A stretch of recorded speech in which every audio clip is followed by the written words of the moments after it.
Si el algoritmo de YouTube te trajo hasta acá es porque te gustan las finanzas y es muy posible que hayas leído o al menos escuchado del libro Padre Rico, Padre Pobre por Robert Kiyosaki. El autor Robert Kiyosaki nos reitera en múltiples ocasiones que la deuda es una herramienta poderosa para hacernos ricos. Y de hecho, en enero del 2024, él mismo declaró que tiene al menos unos 1.200 millones de dólares en deuda, lo cual nos deja una pregunta muy interesante, y es que con un patrimonio de al menos unos 100 millones de dólares, al menos es lo que dice el internet, para mí eso es un poco conservador, él nos indica que usemos deuda y nos genera la pregunta de por qué simplemente no pagarlo todo al contado. ¿Acaso la deuda realmente es una herramienta que utilizan los ricos o simplemente es una bomba de tiempo? Por otro lado, empresarios como Dave Ramsey tienen una visión completamente opuesta. En sus presentaciones llega al punto de cortar las tarjetas de crédito para enfatizar la importancia de mantenernos lejos de la deuda. ¿Quién tiene la razón? Aunque estas ideas se contradicen, vale la pena examinarlas a profundidad. Por eso decidí hacer este video. No para definir un ganador, sino para que puedas escuchar ambos puntos de vista y llegar a tus propias conclusiones. Soy Nicanor y en este video analizaremos la estrategia de deuda de Kiyosaki versus la de Ramsey, los riesgos asociados y si realmente se aplica a cualquier persona. Así que ponte cómodo y exploremos juntos si la deuda es una herramienta poderosa o simplemente un riesgo innecesario. ¡Comenzamos! Ok, para entender este debate tendremos que entender los puntos de vista y los por qué de cada uno con respecto a la deuda. Vamos primero con Robert Kiyosaki. Según Robert Kiyosaki y su filosofía, la deuda en sí no es mala, sí se usa bien, y esta es la parte clave. No es solo el uso que tú le des, sino ese resultado final. Y esto es un poco ambiguo, pero vamos a ponerlo con un ejemplo para que sea más fácil. Supongamos que vamos a comprar una casa. Esta casa en sí no es una deuda mala ni una deuda buena aún. Todo va a depender del propósito y el resultado final. Por ejemplo, si la casa yo la utilizo para vivir, entonces va a ser una deuda mala, porque todos los meses va a estar sacando dinero de mi bolsillo porque yo tengo que asumir la hipoteca y los gastos asociados a esa casa. Y el propósito es de consumo personal. Entonces,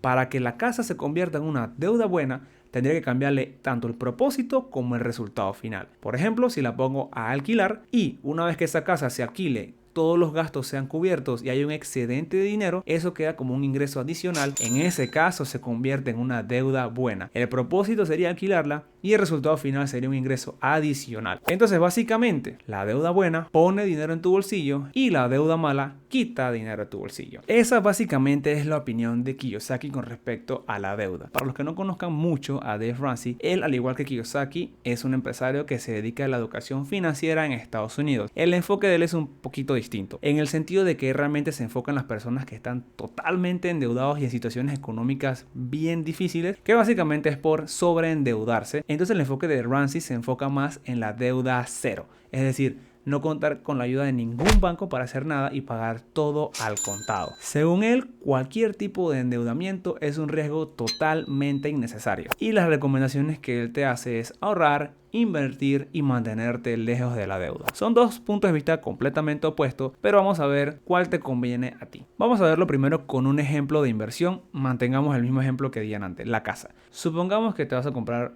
una propiedad, tienes unos 120,000 dólares. Utilizas la fórmula Ramsey y pagas la casa de contado. Esa casa te genera unos 1,000 dólares por mes en alquiler, es decir, 12,000 dólares anuales, lo que te da alrededor de un 10% de retorno sobre tu inversión. El problema acá es que te descapitalizas por completo. Ahora vamos a ver la fórmula de Kiyosaki. Con la fórmula de Kiyosaki, esos mismos 120,000 dólares te servirían para comprarte, por ejemplo, digamos 5 casas del mismo precio. Supongamos un enganche del 20% de abono inicial en cada una. Ahora, cada propiedad te dejaría alrededor de unos 450 dólares mensuales, lo que sumado todo junto nos daría alrededor de unos 27,000 dólares al año. Es decir, que tu retorno sobre la inversión sería ahora del 22% anual. Y no solo eso, sino que tienes un patrimonio neto de alrededor de unos 600,000 dólares en bienes raíces que bien podrían apreciarse con el tiempo. Aquí el apalancamiento suena muy tentador, más ingresos, más patrimonio, todo bien, ¿cierto? Bueno, no tan deprisa. Algunos de los riesgos más grandes son que en algunas ocasiones los préstamos no tienen un interés fijo. En Estados Unidos tienes la posibilidad de adquirir un préstamo con interés fijo. Supongamos que el banco te da un interés del 5% a 30 años. En esos 30 años ellos no te van a mover ese interés, va a ser siempre el mismo. Sin embargo, no siempre pasa así y a veces tienes términos con intereses variables y eso puede afectar mucho tu rentabilidad. Incluso en muchos países ni siquiera tienes la opción de tener un interés fijo, así que te recomiendo, si te interesa este tipo de inversiones, que verifiques con los bancos de tu localidad. Si hay una crisis económica y el mercado cae, tus inquilinos podrían no estar preparados para hacerte frente a los pagos de tu alquiler, y de todas formas tú vas a tener compromisos con el banco. Y también está la parte de sobreapalancarte, y si pasara algún revés y no tienes un fondo de emergencia para todas esas propiedades, puedes verte en un serio problema al hacerle frente a tus responsabilidades. Un buen ejemplo de esto fue la crisis del 2008 de Estados Unidos, donde muchas personas adquirieron deudas para comprar las propiedades pensando que los precios seguirían subiendo.